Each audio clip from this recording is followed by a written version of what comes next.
Okay, we've made it to our last part, verbal interventions. Before giving verbal interventions, consider move closer to the student exhibiting a behavior. Stand closer to the students until a behavior stops.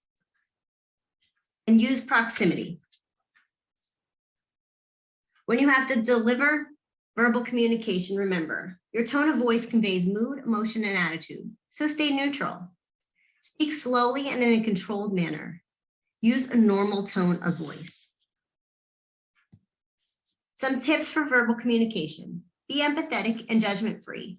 Just listen. Focus on understanding the person's feelings. Whether or not you think those feelings are justified, they're real to the other person.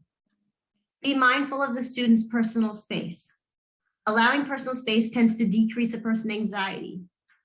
Use non-threatening nonverbals. Allow for silence and decision-making. Remain calm and rational. Empathize with the person's feelings. Redirect or ignore challenging questions. You don't want to get into a power struggle. And offer concise and respectful choices.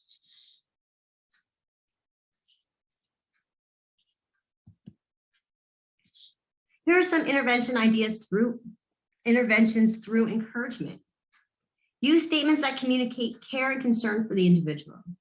Use clear, specific, and concise language. Make sure you are appropriate for their age level. Temporarily change the student's attention to allow for stress reduction. You may need to take them to a new or more private location to talk and calm them down. Students are more likely to comply if you offer assistance with an activity or a task. Maybe a peer buddy would help.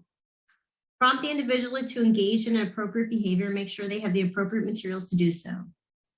Acknowledge or praise an individual's efforts for engaging in that appropriate behavior. And then there's the praise sandwich intervention. This occurs when constructive feedback is sandwiched between positive feedback. The steps aren't to praise previous acceptable behavior, then to identify a non-desirable behavior, then clearly state the behavior that's expected. Ask the individual to repeat or acknowledge that behavior expectation, and to immediately thank them and praise the behavior as they begin to comply. The goal is for people to walk away remembering only the good comments. Okay, we've just completed all of Module 2.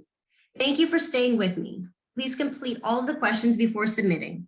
If you have any questions, record them in the question box and be sure to press submit for your responses to be recorded. Goodbye.